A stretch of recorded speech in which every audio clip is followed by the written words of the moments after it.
Bonjour à toutes et à tous. Alors l'objectif de cette vidéo, c'est essentiellement de vous présenter les principes fondamentaux de l'école des relations humaines. D'abord, la première question qui se pose, c'est pourquoi l'école des relations humaines? Parce qu'elle ne tombe pas du ciel, elle n'est pas tombée du ciel. Je l'ai déjà dit, l'école classique, déjà, il s'est essoufflé parce qu'il considérait l'homme comme étant seulement demain, alors que l'homme, ils ont oublié que l'homme a un cœur et il a un cerveau. L'objectif principal de toutes les théories de l'entreprise, essentiellement la théorie classique, l'école classique, c'était essentiellement de développer, d'améliorer la productivité. L'école des relations humaines, ils ont aussi cet objectif.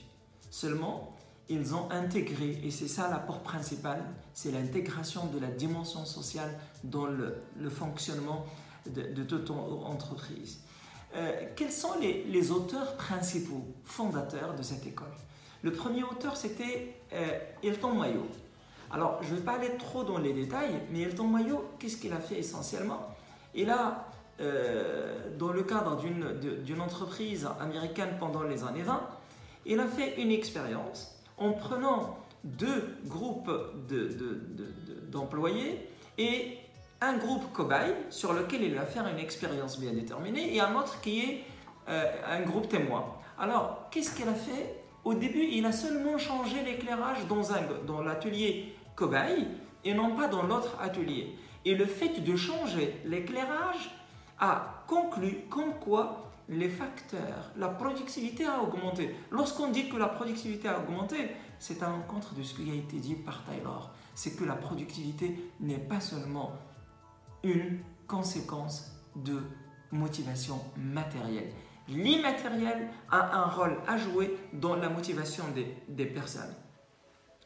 Et une autre théorie, c'est celle de Maslow. C'est la théorie des motivations, c'est une théorie psychologique. Maslow, qu'est-ce qu'il a fait lui? Il a dit que pour motiver les gens, il faudrait connaître leurs besoins et un besoin non satisfait est une source de motivation.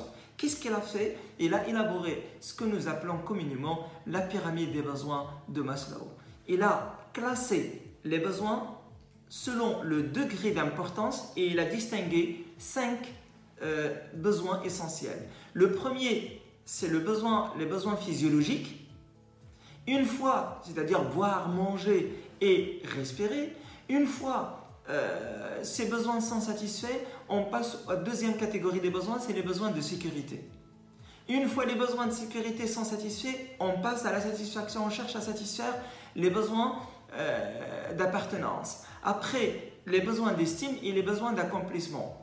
N'oubliez pas, l'objectif principal de Maslow, c'est de motiver les personnes. Et pour motiver les personnes, il ne faut pas se baser sur les besoins qui sont déjà satisfaits. Les besoins non satisfaits sont les sources de motivation. Troisième auteur, c'est McGregor. Et McGregor, qu'est-ce qu'il a fait? Il a essayé un petit peu de synthétiser les travaux qui ont été déjà faits. Et il a parlé de la théorie X et de la théorie Y. Qu'est-ce que ça veut dire la théorie X? La théorie X est un petit peu basée sur les travaux d'avant. Il suppose que l'homme n'aime pas le travail. Il aime plutôt les loisirs. L'homme n'est pas ambitieux. L'homme est de nature paresseux. Et donc, si vous voulez motiver cette catégorie, la seule motivation, c'est la motivation matérielle et il devrait être dirigé et contrôlé. La deuxième théorie, c'est la théorie Y. Qu'est-ce qu'on appelle la théorie Y? Qu'est-ce qu'il a apporté McGregor à ce niveau? C'est son apport principal. Il dit que l'homme peut être motivé par le travail. L'homme peut se réaliser via son travail. L'homme pourrait même aller jusqu'à se réaliser via son travail. Et par voie de conséquent, pour McGregor, c'est ça le style le mieux adapté au management des personnes à l'intérieur des entreprises pour mieux améliorer la productivité. Le quatrième auteur important, c'est Herzberg. Herzberg, qu'est-ce qu'il a fait? Il a découpé les facteurs. D'ailleurs, il s'est basé sur les travaux de Maslow et il a découpé les facteurs de motivation en deux catégories. Il a distingué les facteurs d'hygiène des facteurs de motivation. Les facteurs d'hygiène, c'est l'ensemble des facteurs. S'ils ne sont pas là, ils peuvent induire de l'insatisfaction et de la démotivation. Mais lorsqu'ils sont là, ils ne ramènent pas de la motivation.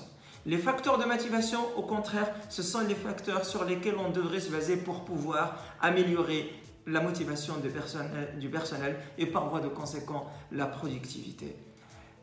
Voilà 4 auteurs principaux. Donc, pour récapitulant ou à retenir, l'école des relations humaines, c'est essentiellement l'intégration de la dimension sociale dans la théorie des entreprises de manière particulière et des organisations de manière générale. Et ils ont apporté le fait que la motivation peut être non pas seulement matérielle, mais également des facteurs immatériels. Merci.